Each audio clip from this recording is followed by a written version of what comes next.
Olá, meus queridos irmãos e irmãs, sejam todos bem-vindos e bem-vindas à nossa aula da noite, nossa aula de Catecismo da Igreja Católica. Estamos chegando aos finalmente, ao término, do estudo do Catecismo da Igreja Católica. Já estamos no quarto inciso, o pão nosso de cada dia nos dai hoje, a segunda parte do Pai Nosso. Ontem nós vimos toda a introdução, e os 3 primeiros pedidos do Pai Nosso, lembrando que são 7, os 3 primeiros referentes a Deus, Santificado seja o vosso nome, venha a nós o vosso reino, seja feita a vossa vontade. Agora vamos pedir o pão nosso de cada dia nos dai hoje. Pelo sinal da Santa Cruz, livra-nos Deus nosso Senhor dos nossos inimigos. Em nome do Pai, do Filho e do Espírito Santo. Amém. Pai nosso que estais nos céus, santificado seja o vosso nome, venha a nós o vosso reino, seja feita a vossa vontade, assim na terra como no céu. O pão nosso de cada dia nos dai hoje, perdoai-nos as nossas ofensas, assim como nós perdoamos a quem nos tem ofendido. E não nos deixeis cair em tentação, mas livrai-nos do mal. Amém. Glória ao Pai, ao Filho e ao Espírito Santo, como era no princípio, agora e sempre. Amém. De Janete Maria, Clécia Guzmão, Sejam bem-vindas. Também Carla, Tiane, minha afilhada Isabel, Sóstene, Veridiana. Sejam todas bem-vindas e bem-vindos. Estamos na 4ª parte do Catecismo da Igreja Católica, Almerito França, aliás, E veja, 724 é a página, a partir do número 2828. Pega o seu catecismo, e também as Sagradas Escrituras. Avante, vamos ver que a gente encerra hoje. Se não der tempo, a gente faz ao menos 2 incisos hoje, e amanhã a gente conclui. Mas vamos lá. Dai-nos, é bela a confiança dos filhos que tudo esperam de seu Pai. Ele faz nascer o seu sol igualmente sobre maus e bons, e cair chuva sobre justos e injustos. Mateus capítulo 5, versículo 45, é o Sermão da Montanha. E dá a todos os seres vivos o alimento a seu tempo. Quem diz isso é o salmista. Salmo 104, versículo 27. Jesus nos ensina a fazer este pedido que glorifica efetivamente nosso Pai, porque reconhece como Ele é bom para além de toda a bondade. Como dizia São Francisco, Ele é o sumo bem. Não é à toa que ele traz o qualitativo de bom, E expressa a confiança filial, quando nós pedimos, dar-nos o pão de cada dia. E esse pão de todo sentido, não é apenas o pão, veja, para saciar uma fome orgânica, não é apenas o pão material, mas para saciar todas as fomes dos seres humanos, ou todas as fomes do ser humano. 2829, dar-nos é ainda expressão da aliança. Pertencemos a Ele e Ele pertence a nós. Age em nosso favor, mas esse nós o reconhece também como Pai de todos os homens, e nós lhe pedimos por todos eles, em solidariedade com suas necessidades e sofrimentos. Vejam, a oração do Pai Nosso é uma oração comunitária, é uma oração coletiva, é uma oração de intercessão. Quando nós pedimos, dai-nos o pão nosso de cada dia, a todos, aos cristãos, para os muçulmanos, para os judeus, veja, para os espíritas, para os candomblecistas, vejam, para os ateus, para os pagãos, para os agnósticos, nós pedimos para todos, não apenas para nós.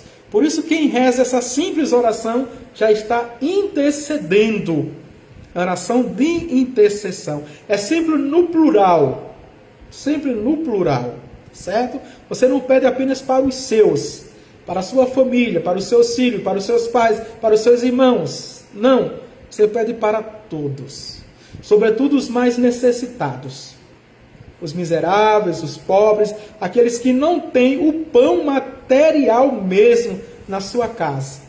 E por isso nós, os cristãos, somos convidados a partilharmos. Os cristãos tinham tudo em comum, dividiam os seus bens com alegria.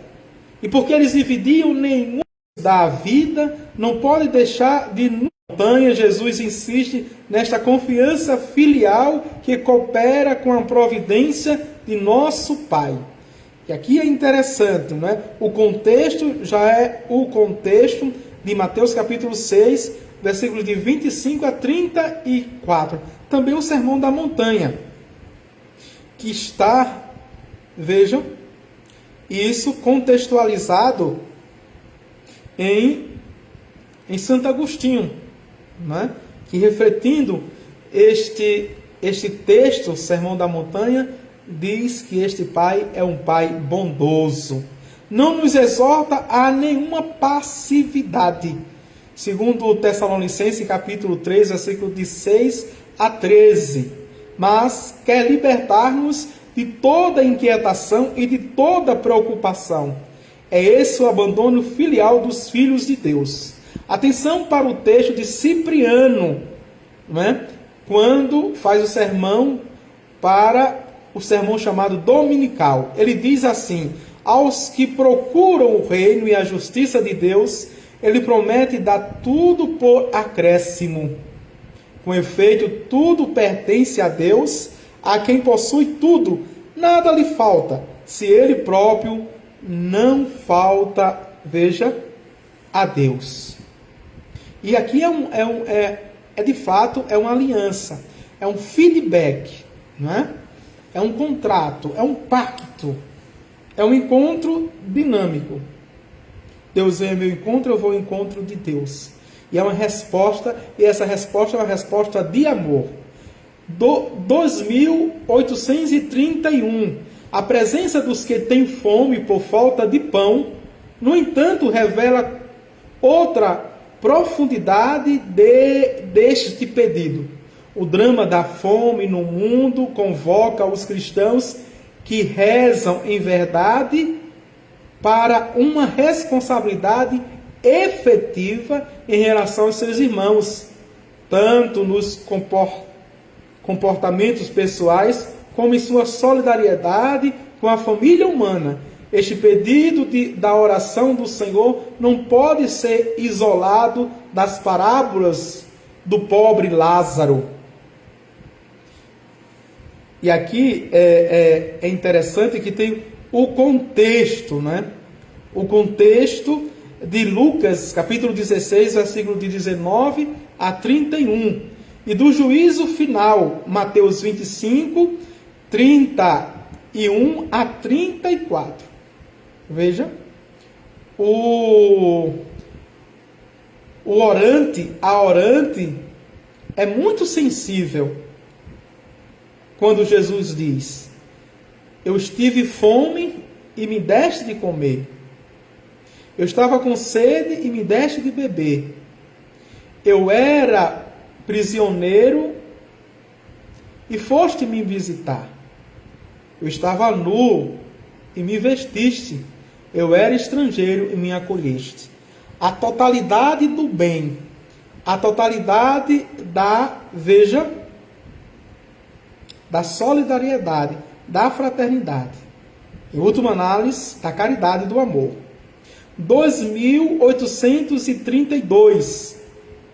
Como o fermento na massa, a novidade do reino deve elevar o mundo pelo Espírito de Cristo. Nós somos responsáveis, como batizados. Deve manifestar-se pela instauração da justiça nas relações pessoais e sociais, econômicas e internacionais, sem jamais esquecer que não existe estrutura justa sem seres humanos que queiram ser justos. Atenção aqui. Quem escuta o Evangelho, quem comunga, veja, se torna justamente uma pessoa mais do que idônea, mais do que íntegra, uma pessoa justa, que age pela verdade. Por isso que o Papa Francisco está convocando, sobretudo, os jovens economistas, por uma economia solidária, os jovens do mundo todo, para ver que aí possa pensar como, não é? Como fazer um grande movimento, né? Da fraternidade, de comunhão mundial, em solidariedade dos que sofrem. 2833. Trata-se de nosso pão, um para muitos. A pobreza das bem-aventuranças é a virtude da partilha que convoca a comunicar e partilhar os bens materiais e espirituais, não por coação, mas por amor, para que a abundância de uns venha em socorro das necessidades dos outros. Aqui é extraordinariamente, não é? 2 Coríntios capítulo 8, versículo de 1 a 15. O pecado não é ser rico. O pecado é a mesquinhez. O pecado é o egoísmo. O pecado é individualismo. Veja, o pecado é usar do dinheiro para manipular, para massacrar, para aprisionar os outros, para pisar nas pessoas. Este é o pecado. Mas quando o rico é solidário, quando o rico é fraterno, quando o rico é sensível às causas sociais, não existe pecado nenhum. Pelo contrário, ele está fazendo um bem enorme. Um bem enorme, não é? Uma caridade, vai dizer o apóstolo Tiago, perdoa um caminhão de pecados. 2835. Este pedido e a responsabilidade que ele implica vale também para outra fome da qual os homens padecem. O homem não vive apenas de pão, mas de tudo aquilo que procede da boca de Deus. Mateus capítulo 4, versículo 4. E estar também para, veja, Deuteronômio capítulo 8, versículo 3. Extraordinariamente, não é? Vamos avante. E podemos dizer que esta convocação, veja, é uma convocação para aquela dimensão monástica de São Bento. Ora et labora, orar e trabalhar, como o contexto aqui do 2834, reza e trabalha, não é? É o grande chamado de São Bento. Rezai como se tudo dependesse de Deus, e trabalhai como se tudo dependesse de vós. Veja que exortação, não é? Quem diz isso é Santo Inácio de Loyola. E ele vai exortar mais. Tendo realizado o nosso trabalho, o alimento fica sendo um dom de nosso Pai. Convém pedi-lo e disso render-lhe graça. É esse o sentido da bênção da mesa numa família cristã. Senhor, dai-nos sempre deste pão. Foi a expressão dos apóstolos e que vem, não é, no quadro da Santa Ceia, que nós colocamos nas nossas cozinhas, ou a mesa, não é, da refeição. 2835, não é? Vamos agora dar continuidade. Isto é sua palavra e seu sopro. Os cristãos devem envidar todos os seus esforços para anunciar o evangelho aos pobres. Há uma fome na terra, não fome de pão, nem sede de água, mas de ouvir a palavra de Deus. Amós capítulo 8, versículo 11. Não é? Por isso, o sentido especificamente cristão desse quarto pedido refere-se ao pão da vida. João capítulo 6, versículo de 20, que é aquela visão tão errônea que os pobres não precisam da palavra de Deus. Os pobres não precisam ser evangelizados. E quando são evangelizados, a gente tem que sempre levar uma cesta básica. Sempre tem que levar uns donativos. Sempre tem que levar uma coisa para os pobres para poder falar da palavra de Deus. O pobre é uma pessoa, é uma criatura, é um filho de Deus. E sente no seu coração, no seu âmago, na sua alma, a necessidade de Deus. A necessidade de ser salvo. Não apenas ser salvo pelas coisas materiais. Atenção a essa visão socialista, essa visão comunista, né? Essa visão política, veja, errada dos pobres. Que eu rezo, que eu, não é, leio a palavra de Deus, e quando eu for evangelizar, sobretudo, eu tenho que fazer uma ação para mostrar que eu estou evangelizando. Então, se é uma comunidade pobre, eu tenho que sempre fazer uma campanha, sempre tem que dar um sopão, tem que levar isso e aquilo. E os pobres percebem isso. Infelizmente, como são educados, podem também se tirar proveito. E pode criar um rótulo, um preconceito contra a Igreja Católica. A Igreja Católica, quando nós queremos a Igreja Católica para pedir ajuda material. Mas quando nós queremos rezar e ouvir a palavra de Deus, a gente vai buscar os protestantes, vai para a Assembleia de Deus ou a qualquer outra igreja. Porque lá é que se ora, é que se escuta a palavra de Deus. E os católicos não. Os católicos fazem campanha para nos ajudar materialmente. Mas isso é a impressão que a gente passa na evangelização. Porque parece que é até mais fácil, não é? Porque enche o nosso ego e a gente sai com a sensação que a gente evangelizou. Mas na verdade a gente não está evangelizando. A gente está criando um hábito e às vezes um mau hábito. O padre não está dizendo aqui, não, o catecismo da Igreja Católica está dizendo que não deve ajudar, se deve ajudar, mas com muita prudência, não é? Com muita prudência. Não colocar as carroças na frente dos bois, como a gente diz. Primeiro a palavra de Deus. Primeiro Jesus. Ele é o pão descido do céu que sacia todas as nossas fomes e mata todas as nossas sedes.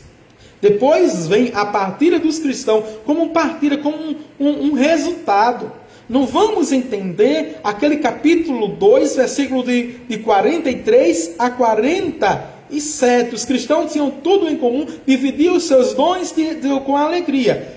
Porque começa o capítulo 2 dizendo, veja, eles eram assíduos na oração, não é? Reunidos aos pés dos apóstolos, ouviam a palavra de Deus e depois partilhavam o que tinha, mas motivado por Jesus, pela palavra.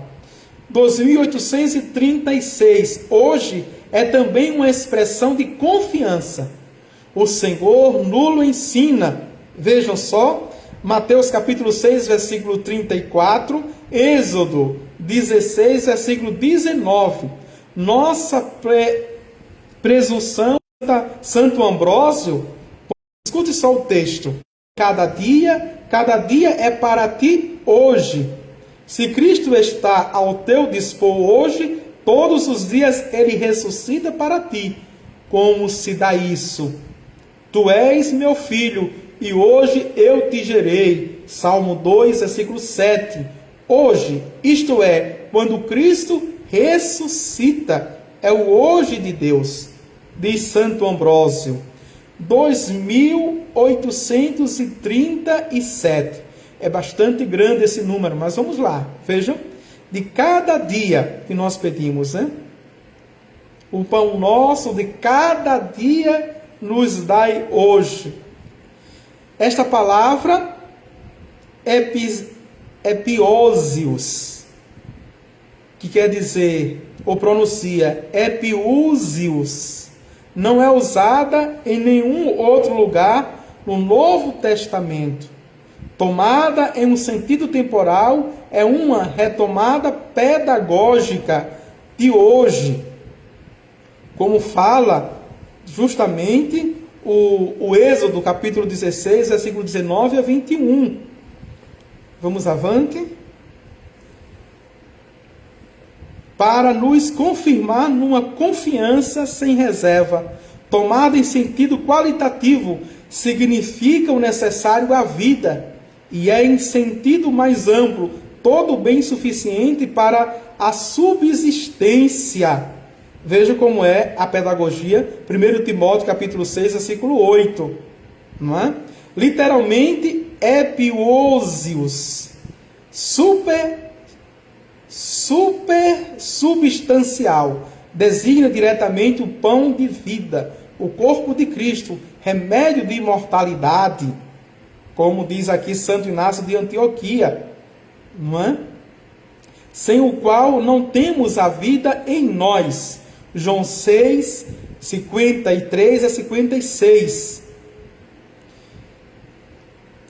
Enfim, ligado ao que precede, o sentido celeste é evidente.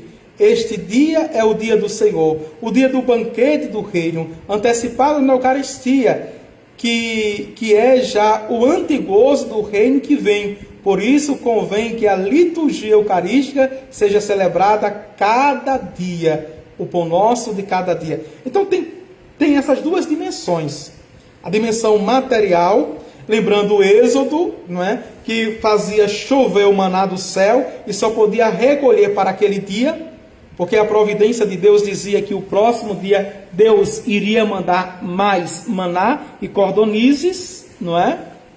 E que deveria ser também para a nossa subsistência da mesma forma, para estarmos sempre nas mãos de Deus, como confiança filial, mas também o pão de cada dia nos dá hoje é a Eucaristia. Todos os dias, assim como eu tenho o pão de cada dia, viu, católico?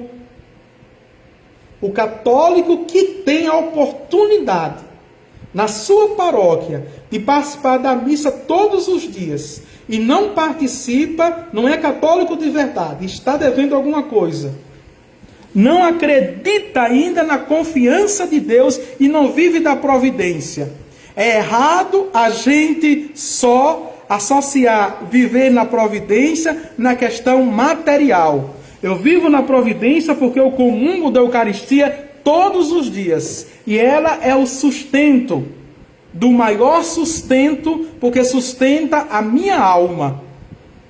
Veja, alimenta a fé, a esperança e a caridade. Tem católico que tem a oportunidade de participar todos os dias na sua paróquia, sobretudo aqui em Siriaém. Nós temos, e relativamente as comunidades são próximas, são perto. É porque a gente foi no domingo, já não vai na segunda, e pensa aí na terça, na quarta, ou na quinta, ou na sexta. Escolhe um dia durante a semana para ir de novo no domingo. E às vezes a missa é do lado da casa, na comunidade, e não vai. Católico de meia tigela, que não entendeu ainda nada sobre o catolicismo, sobre o cristianismo. Acorda, católico. Vamos lá.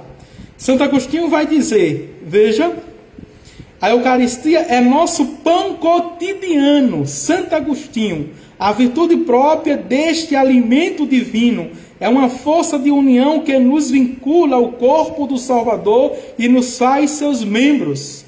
A fé de que nos transformemos naquilo que recebemos, eucaristizado. Este pão cotidiano está ainda nas leituras que ouvis cada dia na igreja, nos hinos que são cantados e que vós cantais.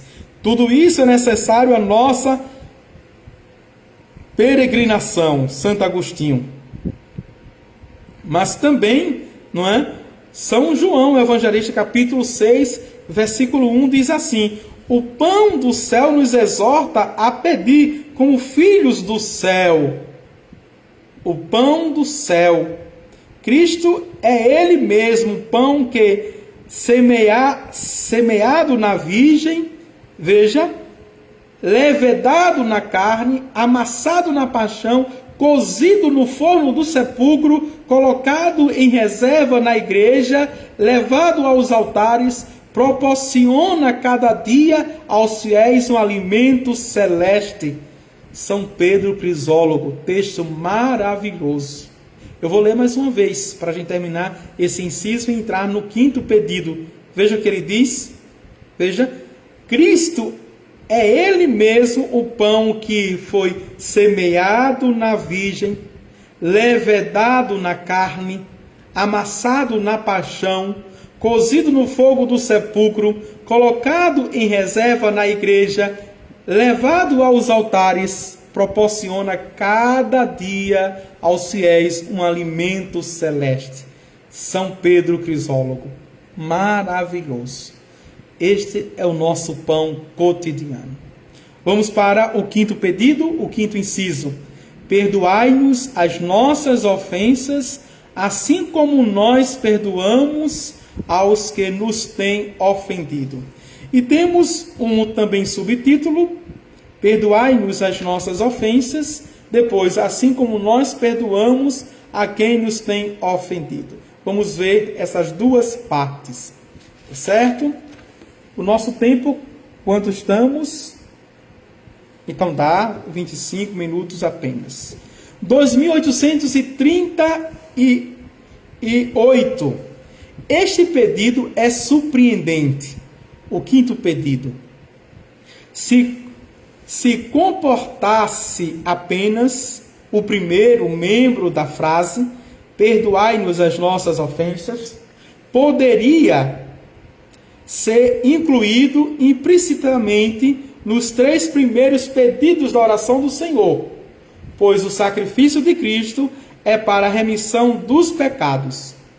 Mas, de acordo com o segundo membro da frase, nosso pedido não será atendido, a não ser que tenhamos antes correspondido a uma exigência. Nosso pedido é voltado para o futuro. Nossa resposta deve tê-lo precedido. Uma palavra os liga como. Atenção. É o que nós pedimos no Pai Nosso. Como nós perdoamos a quem nos tem ofendido. Perdoai-nos as nossas ofensas. 2839. Com audaciosa confiança, começamos a rezar a nosso Pai. Ao suplicar-lhe que seu nome seja santificado, lhe pedimos a graça de sempre mais sermos santificados. Embora revestidos da veste batismal, nós não deixamos de pecar, de desviar-nos de Deus. Agora, neste novo pedido, nós nos voltamos a Ele como o filho pródigo, não é? Lucas 15, de 11 a 32. Esse é o texto do filho pródigo. E nos reconhecemos pecadores diante dele como o publicano. Veja, Lucas 18, 13, que bateu no peito. Minha culpa, minha tão grande culpa. Nosso pedido começa por uma confissão, na qual declaramos ao mesmo tempo nossa miséria e sua misericórdia. Nossa esperança é firme, porque em seu Filho temos a redenção, a remissão dos pecados. Colossenses capítulo 1, versículo 14. Está também para Efésios capítulo 1, versículo 7. Encontramos o sinal eficaz e indubitável de seu perdão nos sacramentos de sua igreja. Mateus capítulo 26, versículo 28. Também João capítulo 20, versículo 23. 2840. Ora, e isso é tremendo. Este mar de misericórdia não pode penetrar em nosso coração enquanto não tivermos perdoado aos que nos ofenderam. Veja o catecismo da igreja está dizendo. É o que Jesus nos ensinou e o que nós pedimos. Este como é como se nós pedíssemos a Deus que só nos perdoássemos quando e como nós perdoamos os nossos devedores, aqueles que nos magoaram, os inimigos. Avante. O amor como Cristo, como corpo de Cristo, é indivisível. Não podemos amar a Deus que não vemos, se não amamos o irmão. A irmã que vemos, como diz o apóstolo João, 1 João, capítulo 4, versículo 20. Recusando-nos a perdoar nossos irmãos e irmãs, nosso coração se fecha, sua dureza o torna impermeável ao amor misericordioso do Pai. Confessando o nosso pecado, nosso coração se abre à sua graça. 2841. Este pedido é tão importante que é o único ao qual o Senhor volta e que desenvolve no Sermão da Montanha, extraordinariamente. Mateus 5, 23 a 24. Depois 6, 14, 15. Não é? E Marcos 11, 25. Vamos avante. Esta exigência crucial do mistério da aliança é impossível para o homem, mas tudo é possível a Deus, diz o evangelista São Mateus, capítulo 19, versículo 26. Vamos para a segunda parte, não é, deste quinto pedido. Assim como nós perdoamos a quem nos tem ofendido. 2842. Este como não é único no ensinamento de Jesus. Deveis ser perfeitos como o vosso Pai Celeste é perfeito. Mateus 5, 48. Sede misericordiosos como o vosso Pai é misericordioso. Lucas 6, 36. Dou-vos um mandamento novo, que vos ameis uns aos outros como eu vos amei. João 13, 34. Observar o mandamento do Senhor é impossível se quisermos imitar de fora o modelo divino.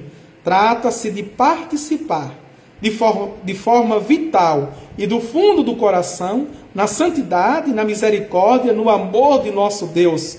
Só o Espírito que é nossa vida, Gálatas 5, 25, pode fazer nossos os mesmos sentimentos que teve Cristo Jesus. Filipenses capítulo 2, versículo 1, versículo 5. Então, torna-se possível a unidade do perdão, perdoando-nos mutuamente, como Deus em Cristo nos perdoou. Efésios capítulo 4, versículo 32. É muito claro o catecismo, tá certo? E trabalha justamente essa questão do perdão em nós, diante dos nossos acúmulos, das nossas reservas, veja, das nossas discriminações, nossos preconceitos, diante das resistências, diante das mágoas, ressentimentos, do rancor, do ódio. Quando nós dissemos que é impossível perdoar, Deus diz: é possível sim. Se eu vos perdoo, vós podeis também vos perdoardes. Esse amor que ama até o extremo, 3 a 35, termina com esta palavra: eis como meu Pai Celeste agirá convosco, se cada um de vós não perdoar de coração o seu irmão. Com efeito, é no fundo do coração que tudo se faz e se desfaz. Não está em nosso poder não mais sentir e esquecer a ofensa, mas o coração que se entrega ao Espírito Santo transforma a ferida em compaixão e purifica a memória, transformando a ofensa em intercessão. Veja que coisa extraordinária que o Catecismo da Igreja Católica está nos dizendo. Veja que nós não podemos esquecer, veja, não é? Deixar de sentir e esquecer as ofensas. Mas o coração que se entrega ao poder do Espírito Santo, atenção, transforma a ferida em compaixão e purifica a memória, transformando a ofensa em intercessão. Ô padre, eu tenho dificuldade de perdoar. Reze. Interceda pela pessoa. Mas você não reza. Não pede a Deus. E fica ruminando, remoendo. Pronto. Vai se desgraçar totalmente. 2844. A oração cristã chega até o perdão dos inimigos. Mateus capítulo 5, versículos de 43 a 44. Transforma o discípulo configurando a seu mestre. O perdão é um ponto alto da oração cristã. O dom da oração não pode ser recebido a não ser no coração em consonância com a compaixão divina. O perdão dá também testemunho de que em nosso mundo o amor é mais forte que o pecado, do que o ódio. Os mártires de ontem e de hoje dão esse testemunho de Jesus. O perdão é a condição fundamental da reconciliação. Segundo Coríntios capítulo 5, versículos de 18 a 21. Dos filhos de Deus com seu Pai e dos homens entre si. Vejam, 2845. Não há limite nem medida a esse perdão essencialmente divino. Não é? Mateus 18, 21 a 23. Lucas 17, de 3 a 4. Vamos avante. Tratando-se de ofensas, pecados, segundo Lucas capítulo 11, versículo 4, ou dívidas, segundo Mateus capítulo 6, versículo 12, de fato somos sempre devedores. Não deveis nada a ninguém, a não ser o amor mútuo. Exorta São Paulo, a comunidade de Roma, Romanos capítulo 13, versículo 8. A comunhão da Santíssima Trindade é a fonte e o critério da verdade de toda a relação. 1 João capítulo 3, versículo 19 a 24. Vejam, esta comunhão é vivida na oração, sobretudo na Eucaristia. Como diz aqui Mateus capítulo 5, versículos de 23 a 24. E terminando esse quinto pedido, São Cipriano diz assim: Deus não aceita o sacrifício dos que fomentam a desunião. Ele ordena que se afaste do altar para primeiro se reconciliar com seus irmãos. Deus quer ser pacificado com orações de paz. Para Deus, a mais bela obrigação é nossa paz, nossa concórdia, a unidade no Pai, no Filho e no Espírito Santo de todo o povo fiel. Não é? É o texto belíssimo. Se tu estás na fila de comunhão e te lembras que teu irmão tem algo contra ti, volta e se reconcilia com teu irmão para poder comungar, certo? 40 minutos, eu tenho que fazer dois incisos, 2 pedidos, vou baixar, salvar e volto com a segunda aula para terminarmos. Fazemos o pedido 6º e o 7º do Catecismo da Igreja Católica e com a doxologia a gente termina, tá certo? Tchau, tchau, até a próxima, se Deus quiser. Daqui a 5 minutinhos.